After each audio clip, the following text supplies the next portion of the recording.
주님의 평화를 빕니다. 오늘 말씀의 제목은 교회의 위기입니다. 교회의 위기. 본문 말씀은 마태복음 5장에 있는 말씀인데 13절에서 16절까지의 말씀입니다. 이 말씀은 소금과 빛에 관한 말씀입니다. 예수님께서 제자들에게 말씀을 하셨어요. 너희는 세상의 소금이다. 그리고 너희는 세상의 빛이다. 이렇게 말씀하셨습니다. 교회를 표현하는 표현은 아니지만 역할, 그리스도인의 역할, 또 그리스도인들이 모여있는 교회의 역할, 그런 것들이 있지 않을까 생각이 됩니다. 소금과 빛 이야기입니다. 여러분들이 이미 알고 계시다시피 이미 교회가 큰 위기를 맞고 있습니다. 한국교회뿐만이 아니라 세계 모든 국가들이 개신교회든지 캐톨릭이든지 할 것 없이 위기를 맞고 있는데, 그 위기를 맞게 된 이유가 여러 가지가 있을 수가 있겠지만, 그 중에 하나가 교회가 교회로서 사람들에게 더 이상 받아들여지지 않는 거죠. 신앙의 문제는 또 개인적으로 다룰 수 있겠지만, 이 교회라는 공동체, 교회라는 모임에 대한 이해도가 점점 사라지고 있는 겁니다. 물론 지금도 교회가 나름대로 모든 교인들과 또 주변 사회에 여러 가지 영향을 미치고 있지만 예전 같지 않다. 저희들은 독일에 있기 때문에 이 현실을 정말 몸으로 체감할 수 있는데, 교회가 없어지고 있습니다. 교회가 없어지고 있고, 2차 대전이 끝나고 60년대, 70년대 초까지는 교회가 굉장히 교인들이 많이 모였습니다. 그래서 동네라고 그러면 한 3, 4천 명 이렇게 모여있는 개마인대라고 그러는데, 동네에 예배당이 하나씩 있었는데 하나를 더 지었어요. 너무 교인들이 많이 모이기 때문에. 그렇게 해서 60년대에서 70년대 초에 교회당들을 하나씩 더 세웠는데, 이것이 2000년 넘어서면서 이 교회당들이 비기 시작했습니다. 그래서 새로 졌던 건물들을 사용하지 않게 되었고, 기존 있는 건물들도 교인들이 모이는 수가 적어지고 여러 가지 어려움들이 생기기 때문에 교회를 대여섯 교회가 이렇게 순방하듯이 이렇게 돌아가면서 주일 예배를 드렸습니다. 지금은 더 심각해져 가지고 예배당이 진짜 막 교인이 모여봤자 몇십 명도 안 되고 2, 30명 모이기 때문에 교회가 활력도 잃어버리고 그 주변에 동네에 영향력도 많이 떨어졌고, 그냥 큰 덩어리 건물로만 그냥 남아있는 그런 상황이 됐습니다. 유럽이 다 그렇습니다. 유럽. 얼마 전에 저희들 이탈리아를 다녀왔는데, 이탈리아도 예배당들이 그냥 다 박물관이에요. 그냥 큰 교회 박물관. 그 박물관이고, 정부에서 이게 보조금을 받지 못하면 운영조차 못하는 그런 예배당들이 너무너무 많습니다. 미국도 지금 한동안 복음지 운동이 잘 돼가지고 아주 교회가 활성화됐었는데, 지금은 비상이 걸렸어요. 비상이. 교인들이 점점 떠나고 있고 더 모이지 않고, 젊은 층들은 거의 교회를 있다시피 하고 정말 노인들만 모여있는 그런 교회가 됐죠. 오랫동안 신앙생활을 했던 연세 많은 분들은 그래도 예배당에 찾긴 하지만 그 숫자가 현격하게 줄었고, 예배 참석자의 거의 90%가 60대 이상인 영국 같은 경우는 정말 여러 가지 비상사태가 됐죠. 한국은 좀 특별한 교회라고 생각하는데, 그래서 한국도 수가 점점점 줄고 있고, 그리고 신학을 지원하는 신학과가 다 미달 상태입니다. 다 미달이에요. 저희 때만 해도 한신대는 한 40명 정도가 신학과가 있었고, 또 대학원도 한 70명 정도 이렇게 신학생들이 있었는데, 지금 미달이에요. 교회 숫자들도 엄청나게 줄고 있고, 그래도 또 새로 서는 교회들도 있지만, 교회 상황들이 예전 같지 않습니다. 큰 교회들은 큰 교회 나름대로, 작은 교회는 작은 교회 나름대로 위기를 맞게 됐는데, 위기를 맞게 된 첫 번째 이유는 교회가 역할을 못하기 때문입니다. 오늘 성서 말씀을 통해서 보면 그 맛과 그 빛의 그 요소인 그 보여지는 밝은 면이 점점 사라지고 있는 거죠. 맛이라고 하면 뭐 교회가 가지고 있는 맛이라고 하면 여러 가지 표현할 수 있겠지만, 일단 모이는 집단으로서는 성공했을 수 있어도 그 안에 내실은 그런 것이 아니라는 거죠. 지금 다 웬만한 사람은 다 교인 아닙니까?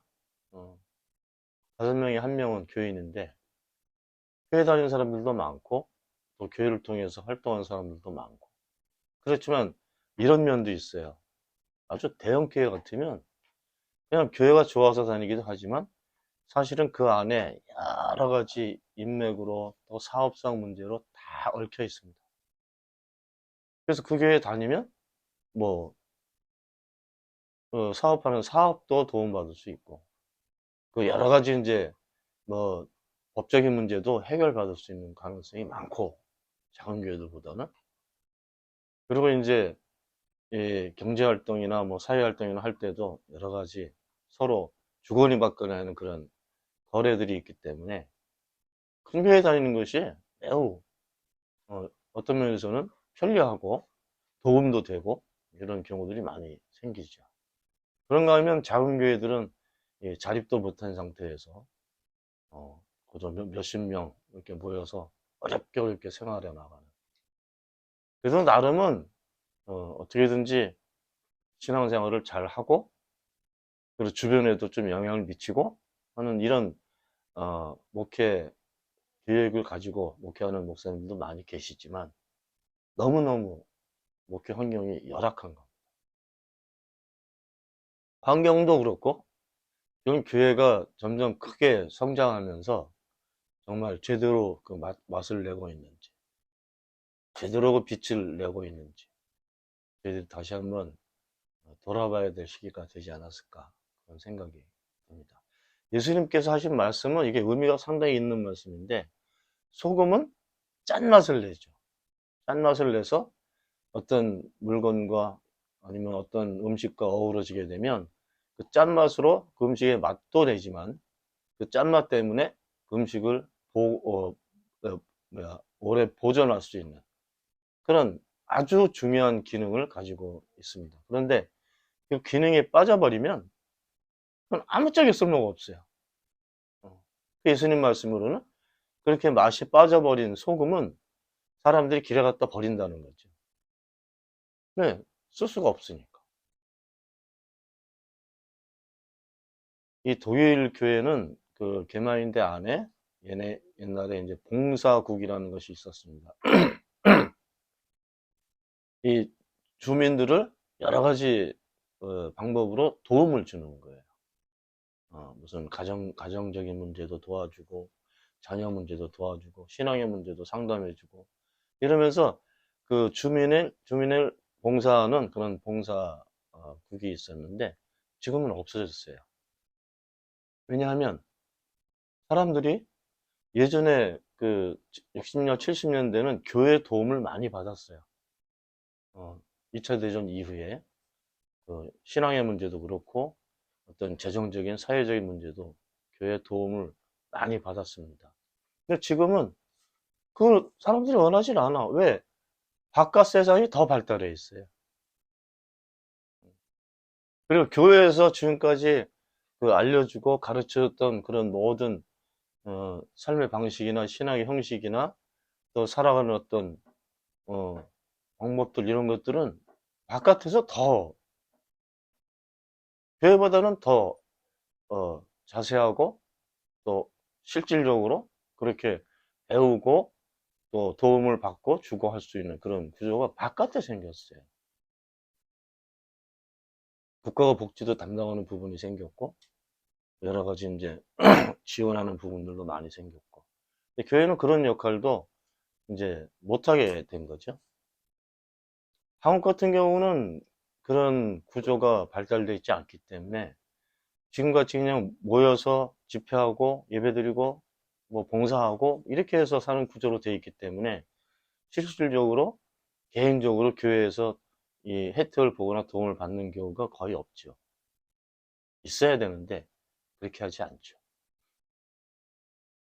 그러니까 사람들이 생각할 적에 그 많은 교회들이 도대체 뭘 하고 사는지 또 나하고 무슨 상관이 있는지 상관없다고 생각하는 거예요. 젊은 사람들은 더군다나 새로운 정보와 지식들을 이렇게 얻고 배우고 살기 때문에 또 삶의 스타일도 달라졌어요. 교회라는 조직에 들어가면 조직으로 들어가서 조직원으로 생활해야 된다는 부담감 때문에 교회를 점점 떠나고 있습니다. 예를 들면 그런 거죠. 직장 생활하는데 거기는 한국은 완전히 군대식이잖아요. 위아래가 있고 또 명령을 받아서 이렇게 일을 하게 되는 그런 구조로 되어 있단 말이죠. 그건 일주일 내내 회사에서 스트레스를 받으면서 일을 했는데 교회 오니까 교회도 똑같은 거야. 목사님이 왕 같고 장로님들이 뭐 그렇게 어떤 것도 야단도 치시고 다 거기서 위에서 내려오는 계획과 명령 가지고 움직이는 것을 봉사라고 생각한단 말이죠. 그런데 일주일 내내 그렇게 살다가 주일날 와서도 똑같은 삶을 사는 것에 대해서 대단히 중요하게 생각하게 됐던 것이죠. 사고도 옛날처럼 합리적인 사고를 할 수 있게 되었고 더군다나 아무리 젊은 눈으로 들여다봐도 도대체 교회가 지금 무슨 역할을 하는가? 그냥 설교 한번 듣고 교회 봉사하고 하면 되는가? 이런 이제 의구심들이 들기 시작했던 거죠. 그런 부분을 살짝 치고 들어온 사이비가 신천지. 교회에서 조금이라도 이상한 시각을 갖게 되고 또 교회 정책에 이렇게 비판하고 하는 이런 사람들을 홀려서 데리고 나가는 거죠. 그런 식으로 작업을 했던 것이 신천지. 우리나라에 예전에도 이단들 많이 있었지만 이단들 대부분 다 교회 적입니다. 교회를 비판해야 자기 식구들을 만들 수 있기 때문에 교회 잘못된 부분들을 계속 공격하고 비난하고 비판해서 거기에 회의감을 느낀 사람들을 살짝 홀려서 데리고 나와서 자기 조직 속으로 데려오는 거죠. 그런 식으로 조직을 운영을 했습니다. 결정적인 이유는 누가 뭐라 그래도 교회 자체에 있다. 도대체 교회가 내야 될 그 맛은 어떤 것인가? 다시 한번 점검을 해야 되지 않을까? 다, 이, 머릿속으로는 다 알고 있죠. 뭐, 평화와 사랑과 정의, 또 뭐, 성령의 능력, 다 알고 있죠. 근데 그것이 머릿속에서 뱅뱅 돌면서 내 삶하고 괴리감이 생기게 되면 아무 짝이성은 없는 겁니다. 이념만 남은 거죠. 그것이 실제로 내 삶 속으로 들어와서 행동으로 옮겨지고 그 행동으로 옮겨지는 것이 보여지는 것. 누구에게? 다른 사람들에게. 예수님 오늘 마지막 말씀은 바로 그 말씀이에요. 너의 빛을 내라, 빛을. 너희가 가지고 있는 빛을 보여라. 그리고 너희가 살아가는 그 아름답고 착한 그 행실, 모습들, 그것을 사람들이 볼 수 있게 해라. 그냥 너희는 세상의 빛이다 할 때 그게 어떤 비유 말씀이 아니었다는 것을 우리가 알아야 됩니다. 너희는 빛이야. 그냥 다른 말로 쉽게 표현하면 이미 너희 안에 빛이 있어. 왜냐하면 그 다음에 하신 말씀이 그렇기 때문에 너희들이 향하는 그 착한 행실을 하는 모습을 세상 사람들에게 보여줘라. 이거거든요. 그러니까 지금부터 뭔가 준비해가지고 이렇게 뭐 이렇게 하는 게 아니야. 이미 있다는 거죠. 우리 안에. 내 안에 있다는 거지. 아니, 교회 안에 있다는 거지. 안 그랬으면 너희들이 빛이니까 어떻게든지, 어? 너희들이 이제부터 착한 행실 하는 것을 이렇게 해서, 살아가기 위해서 배우기도 하고, 뭐도 하고, 이런 얘기를 너저분하게 하셨을 거란 말이죠. 근데 아니었다는 거죠. 그리고 마지막 말씀은, 다시 읽어보면, 너희 빛을 사람에게 비추어서 그들이 너희의 착한 행실을 보고 하늘에 계신 너희 아버지께 영광을 돌리게 하여라.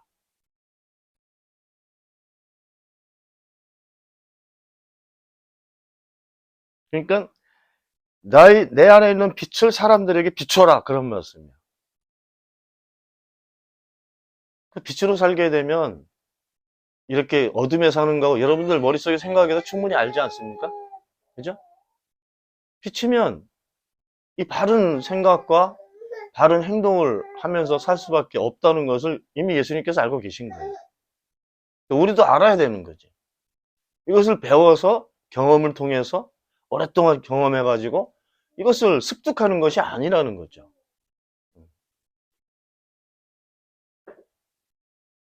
그럼 교회가 위기가 빠지게 된 것은 소금의 맛처럼 맛을 잃어버린 것도 있지만 결국은 이 빛을 비추지 못하고 있다는 거죠.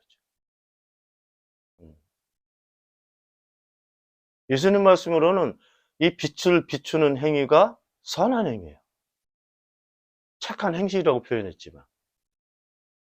그러니까 교회가 비출 빛이 없다는 거죠.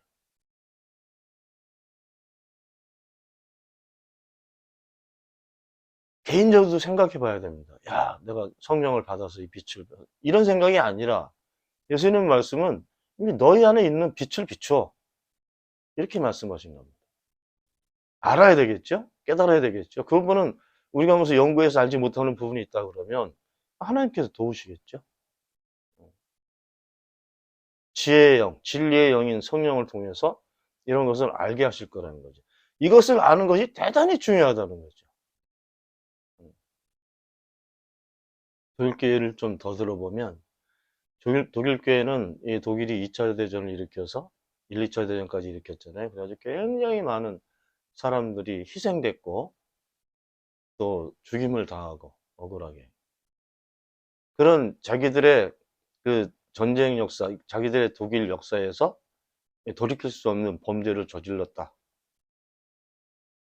정부 차원에서도 이것을 알고 지금까지도 사죄를 하고 있습니다. 지금까지도. 교회도 그 부분을, 교회가 왜냐하면 2차 대전 때 이 히틀러 편에 섰었거든요. 그런데 독일 교회는 참여를 했어요. 회개를 하고 그 다음부터 독일 교회의 재산을 가지고 못 사는 나라들 많이 도와줬습니다. 지금까지 도와주고 있어요. 교회를 통해서 어려움에 처해 있는 국가들을 도와주고 우리나라도 도움을 많이 받았어요.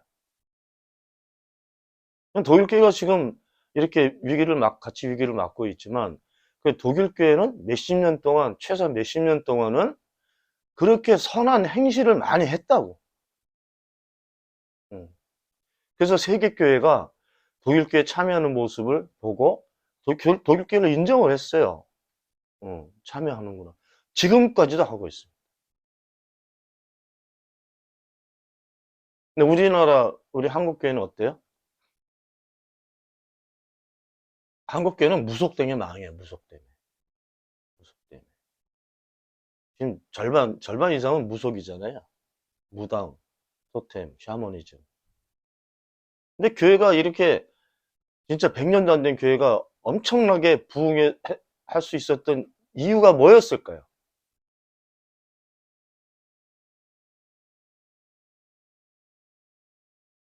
60년대까지는 한국 교인이 30만도 안 됐어요. 근데 지금은 1000만, 1200 막 이렇게 된다고 그래. 5명당 1명이 교인이라니까요. 불교까지 합치면 더 많아. 이렇게 순간적으로 이렇게 어떻게 엄청나게 교회가 부흥할 수 있었을까요? 왜 부흥이 됐을까?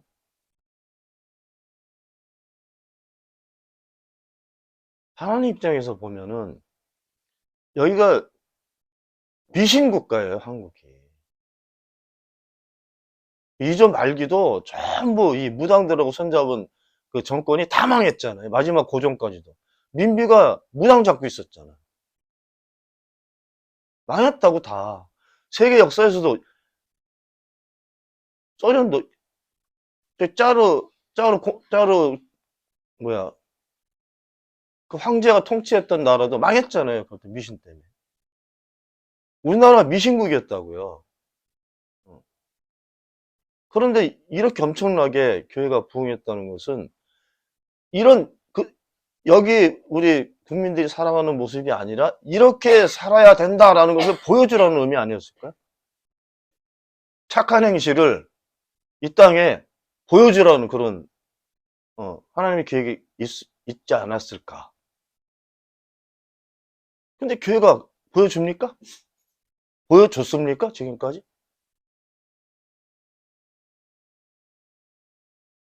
지금까지 제일 크게 부흥했던 교회들은 다 복을 강조한 교회들이었어요.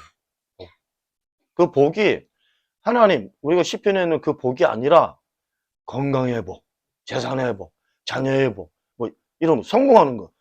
이런 거를 가르치고 거길 추구하면서 살았단 말이죠. 그런 복을 받으면 정말 하나님께로부터 복을 받은 것처럼 그렇게 생각하고 살았었단 말이에요. 그러니까 집안이 잘 되면, 저긴 복을 받았어. 이렇게 사람들이 생각하게 만들었던 거죠. 그렇게 보여지라는 것이 아니라 빛을 보여주라는 거예요. 선한 모습을. 근데 한국교회도 이 일제시대 때 신사참배였어요. 일본 그 왕을 섬기는 의식을 했단 말이에요. 매일같이. 귀신한데. 참여 안 했어요. 몇몇 교단만 그거를 형식적으로 참여를 했지, 한국 교회가 참여한 적이 없습니다.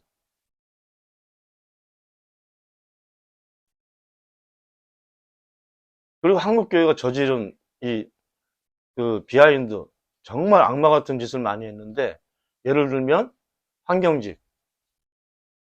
황경지하고 이승만 손잡고 우리나라 양민을 수십만 명을 죽였어요. 지금 그게 이제 역사적인 사실들이 터져 나오는데, 교회가 앞장섰다니까요. 교회가 데리고 있는 서북 청년단, 걔네들이 다니면서 군인하고 경찰하고 손잡고 그렇게 많은 이유도 없이 온 지역을 다니면서 사람들을 죽였어요. 빨갱이로 몰아가지고. 아주 간사한 방법으로 그렇게 해서 억울한 사람들을 엄청나게 많이 죽였습니다. 근데 지금 와서 교회가 또다시 이승만을 이 국가의 아버지다 이렇게 부르고 있잖아요. 박정희 독재할 때도 손잡고, 이승만 때도 마찬가지지만 박정희 때도 교회가 그 독재자하고 손잡고, 전두환 때도 교회가 독재자하고 손잡고, 손잡았던 그 목사님들은 계속 이어서 손잡고, 악하고 손잡고 살았단 말이죠. 도대체 어떻게 착한 행실을 세상에 드러내 보일 수 있었을까? 이 부분이 해결되지 않으면 교회 사라질 겁니다. 교회가 악하고 손을 잡았던 것을 돌이켜보고 회개하고 다시 교회 모습을 세우지 않으면, 또 세우지 못하면 교회 존재 이유가 없어요. 불의하고 손잡는 교회가 교회입니까? 지금 정치판에 들어있는 사람들 중에 장로 천재예요. 안수입자 천재예요. 근데 보면 다 나쁜 짓 했어. 이명박도 장로 했다니까요. 이런 부분을 덮고 지나가면 교회가 존재할 이유가 없는 거죠. 교회가 고난과 핍박을 당해도 평화를 지켜내야 되고 정의를 지켜내야 되고 하나님을 배반하면 안 돼. 근데 우리는 여러 차례 배반해요.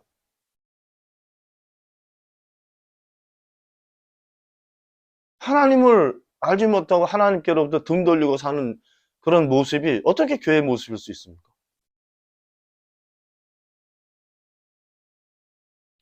교회의 위기는 산업화와 또 경제, 자유주의 경제 이런 것 때문에도 어려움을 겪을 수 있지만 잘못된 이념, 또 잘못된 사상 이것 때문에 타격을 받을 수도 있지만 본질은 그게 아니에요. 사실 교인들이 하나님이 정말 가치가 있다고 생각하면 돈 쫓아다니지 않을 거란 말이죠. 근데 한국 교인들은 다 버려졌어. 뭐 해도 어려움이 생기면 가서 사주 보고 교인이 무당 찾아가고 돈과 부동산이 절대 가치가 돼버렸어요. 어디에 하나님이 자리 잡을 수 있어? 교회도 부자가 되면서 돈 가지고 다툼이 많이 생겼어요. 목사님하고 교인 사이에. 그건 사회적으로도 지탄받을 수밖에 없는 그런 위치에 있는 교회들도 많아졌고 도대체 뭐 때문에 존속이 돼야 될지. 분명한 것은요. 착한 행실을 드러나지 못하면 하나님께 영광을 돌릴 수도 없고 그렇게 하지 못하는 삶은 그리스도의 삶을 포기해야 됩니다. 다른 이념을 가지고 살아야지. 교회도 마찬가지로 빛을 드러내지 못하고 착한 행실을 드러내지 못한다 그러면 교회가 아니야.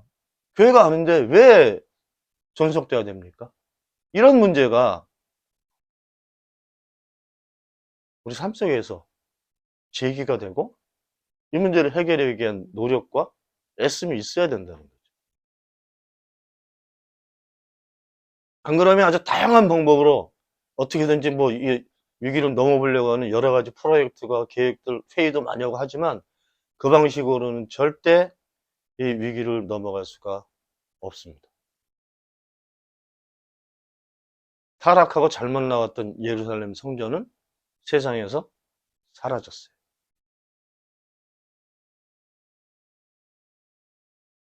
여러분들의 삶이 예수님께서 말씀하셨던 소금과 빛의 역할을 할 수 있는 그런 삶이 되고 그런 교회가 되기를 바랍니다. 기도합시다.